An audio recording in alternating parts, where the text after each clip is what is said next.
કેમ છો મિત્રો? બધા મજામાં છો? જય હિન્દ, જય ભારત મિત્રો. મિત્રો સતત 2-3 દિવસથી વરસાદ ચાલુ છે, ધીમી ધારે વરસાદ આવ્યા જ રાખે, બંધ જ નથી. અને આપણે ખેતી માટે એક આપણે કીટ લીધેલી છે. તેની અંદર કઈ કઈ વસ્તુ છે તે હું તમને બતાવું. જો આ કપાસ માટેની આપણે કીટ લીધેલી છે. એમાં ફેરોમેન ટ્રેપ છે, બીવેરિયા છે અને માઇક્રોરાઇઝા છે. આ ફેરોમેન ટ્રેપ રહી તે ગુલાબી ઈયળ માટેની છે, પછી મચ્છી હોય, ચિપ્સ હોય કે ઈયળ હોય તેના માટે. અને આ માઇક્રોરાઇઝા રહ્યા તે મૂળના વિકાસ માટેની છે. આ કીટ છે અને આપણે આ કપાસમાં ઉપયોગ કરવાનો છે. 2.5 વીઘાની અંદર જ કરવાનો છે. આપણે જે આંબો વાવ્યો હતો તે આ આંબો કોરાણો છે. અત્યારે મહિનાથી પહેલાં વાવ્યો હતો. 2 આંબા વાવ્યા હતા કેસર. તેમાં એક બરી ગયો છે અને એક કોરાણો છે. ને આ કારેલી છે, કારેલી શાકભાજી છે બધી વેલાવાળી. પછી આ રીંગણી છે, ગુલાબી આ રીંગણા આવે ને તે વાવેલા છે. આ ટમેટી ને એવું બધું છે.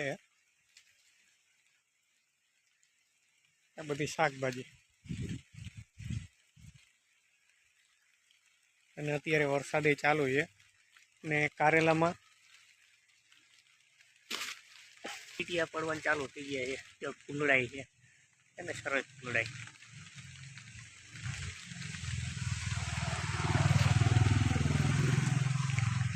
અને એક આ આપણે નારિયેલી વાવી હતી, પણ નારિયેલી તો અંદર હવે કરી ગઈ છે, કંઈ મને એવું નથી લાગતું.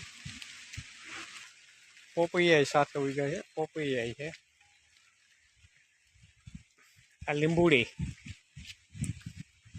આ આપણો પોતાનો પર્સનલ અર્થ ઉતારેલો છે, કોપર પ્લેટ નાખીને. અર્થ ઉતાર્યો છે કોપર પ્લેટ નાખીને. અને આ છે પોપૈયું. તો ઝાડવા તો ઘણાય છે ઘરે. ઝાડવામાં તો ઘણાય છે. આ છે પીપર. પીપર એ જબરી બધી છે. પીપર છે. પછી મિત્રો આ જામફળી રહી ને, આ જામફળી સુકાઈ ગઈ છે. એટલે આમાં જામફળ આવતા મોટા મોટા સફેદ જામફળી હતી, સફેદ. એ પછી શીકુડી છે. બીજી જામફળી છે આ લાલ, એ લાલ જામફળી છે. એ પછી જો અહીંયા આ પડ્યા ને, આ સીતાફળી છે.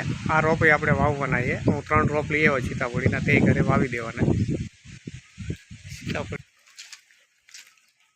વરસાદના ટીપણા ડોલું બધું મૂકી દીધું છે. ડોલું ને એવું બધું દિવાલ ઉપર ચડી ગયા છે. તમે જોવો છો આ દિવાલ ઉપર બધા વહેલા ચડી ગયા છે અને વરસાદ ઝરમર ઝરમર ઝરમર વરસાદ ચાલુ છે.